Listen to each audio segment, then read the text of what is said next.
7.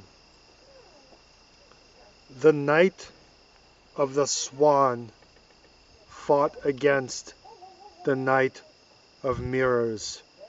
Morris Imposternak flew over them like a demon and blew and blew. There was the sun and also the moon and also the stars. Live oaks fastidiously betokened the concept of tree, and aardvarks running among their dark roots represented wildlife. What did the knights say? I don't know if they said anything. It's so hard to say anything because one would like it to be true, but what is true nowadays?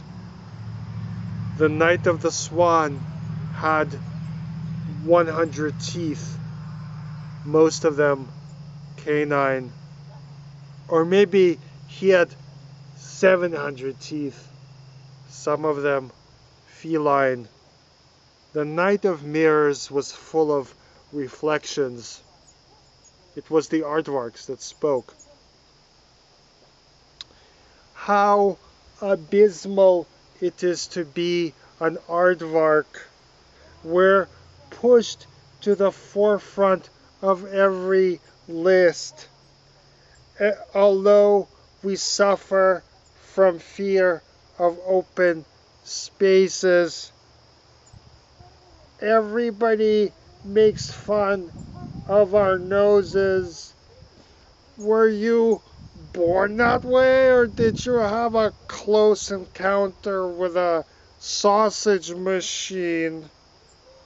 Had we rooms, we would lock ourselves up in them and put on pink music and cry. Why are animals so cruel to each other?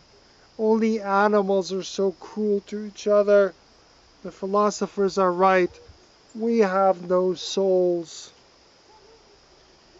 The sun shone, the moon shone, the stars shone, the knights fought incoherent and sweaty in their armor. Live oaks became invisible behind the concept of tree, and aardvarks running among their dark roots converted to mere wildlife. Morris and Pasternak did not become enlightened.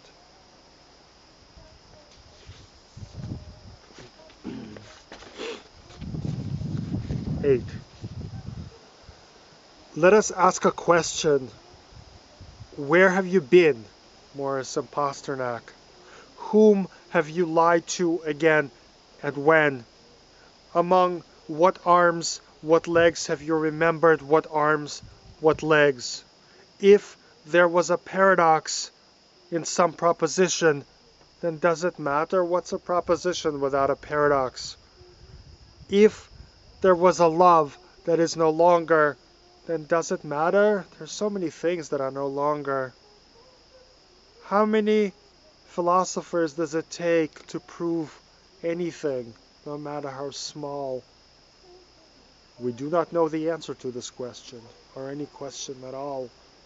It may be that we're alive, it may be that we're happy, that our sense of our unhappiness is objectively mistaken, or it may be that our affects are doors to doors to doors to doors, and so ad infinitum. How can we say anything to anyone anywhere? Morris and Pasternak tries to speak, gets choked up, and runs to the bathroom. Goodbye, poetry. Goodbye, visual art. Goodbye, music. Goodbye, same and other, real and ideal. If this were a question, we wouldn't know the answer to it, though it would be very small. 9. Morris in Pasternak hears the sounds of music. What does it say, music, this most abstract and emotional of all arts? It is strange that the arts still exist, isn't it? It is strange that we have volume and depth, that we cannot turn ourselves inside out, arrange all of ours on the surface, that we're not entirely decorative. Run your hand over your hand. What do you make of that there-ness? You hear music, but where is it? What shall we do with these questions? Questions. The questions are there, but not the answers. Sometimes it seems as if there are some answers, but you come up closer and they turn out to be, after all, questions. Music, where are you? And what is your question? Table, what is your question? Cup, what is your question? Hand, what is your question? Combination of words, what is your question? Question, what is your question? Maybe there aren't even questions. Maybe there are just positions. You sleep in an excessively large room, my soul. Odoriferous flowers swell outside your window. And here passes Morris Imposternak, listening to music with a broken heart. 10.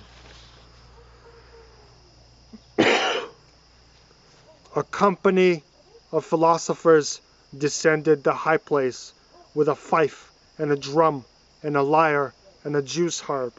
I said to them, philosophers, what good are your words? What good is anything? Grimacing and distorted was my interface, with a lip and an eye and a chin and a nostril. Every act of mine was an act of cowardice, and the birds on the surrounding bushes deafeningly sang. There's no more poetry, no more poetry.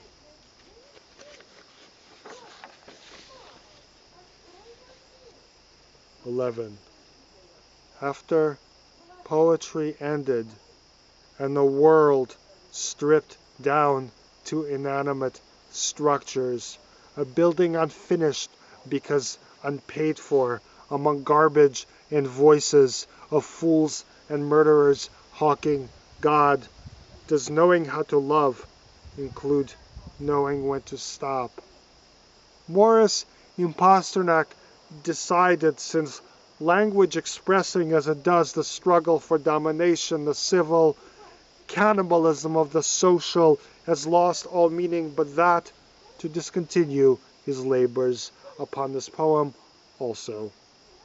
What a shame!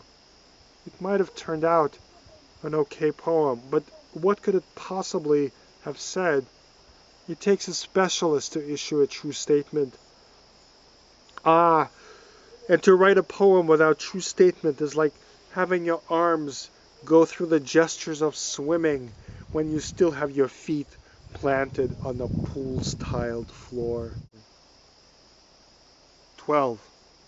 In a universe renowned for its simplicity, composed as it was of P and not P, there lived a philosopher who became a painter.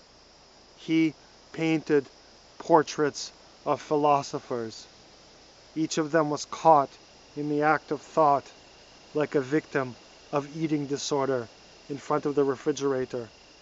A river flowed past the painter's house with words in it that connected and disconnected very poetically, and sometimes you thought you understood what it said, even though it was all random, and sometimes you didn't.